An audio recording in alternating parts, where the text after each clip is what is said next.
అప్పటి నుండి తాను యెరూషలేమునకు వెళ్ళి పెద్దల చేతను ప్రధాన యాజకుల చేతను శాస్త్రుల చేతను అనేక హింసలు పొంది చంపబడి 3వ దినమున లేచుట అగాత్యమని యేసు తన శిష్యులకు తెలియజేయ మొదలుపెట్టగా, యేసు ప్రభు ఏం పడతాడు? హింసించబడతాడు, అంటే గాయపరచబడతాడు.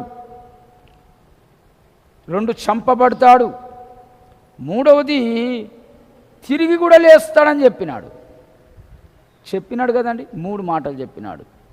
ఈరోజు క్రైస్తవ జీవితాల్లో మన పునాది కూడా ఈ 3 అయి ఉన్నాయి. హల్లెలూయా. ఈ తేజోమహిమ సంఘ పరిచర్య దర్శనము ఈ 3 విషయాలే.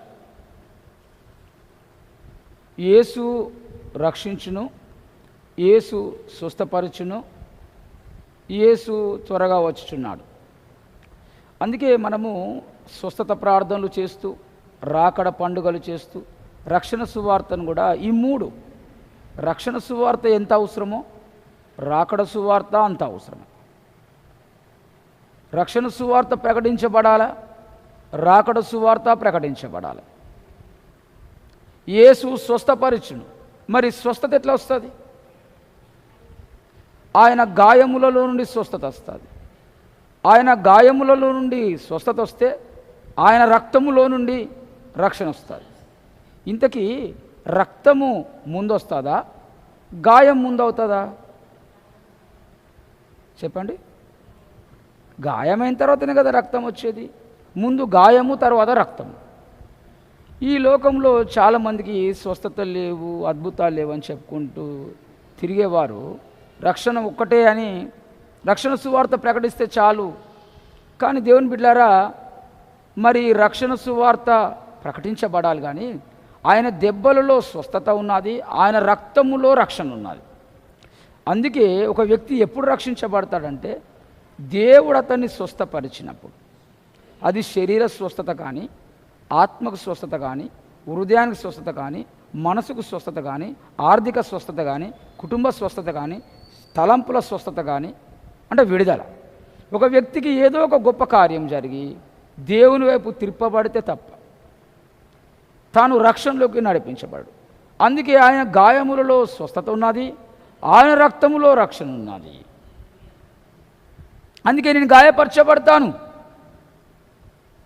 2వది నేను చంపబడతాను, రక్తము చనిపోతాను, తిరిగి లేపబడతాను.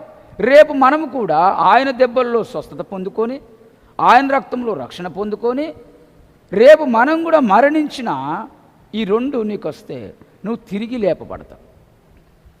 రేపు యేసుక్రీస్తు ప్రభు మధ్యాకాశంలో ప్రత్యక్షమైనప్పుడు, ఆయన రాకడలో ఎవరైతే ఆయన దెబ్బలను నందు నమ్మి స్వస్థతలు పొంది, హృదయానికి స్వస్థత, ఆత్మకు స్వస్థత, మనసుకు స్వస్థత, తలంపులకు స్వస్థత, ఆలోచనకు స్వస్థత.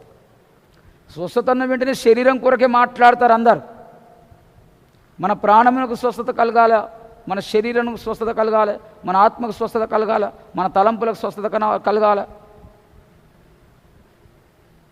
ఆయన గాయముల ద్వారానే స్వస్థతలు, ఆయన దెబ్బల ద్వారానే స్వస్థతలు.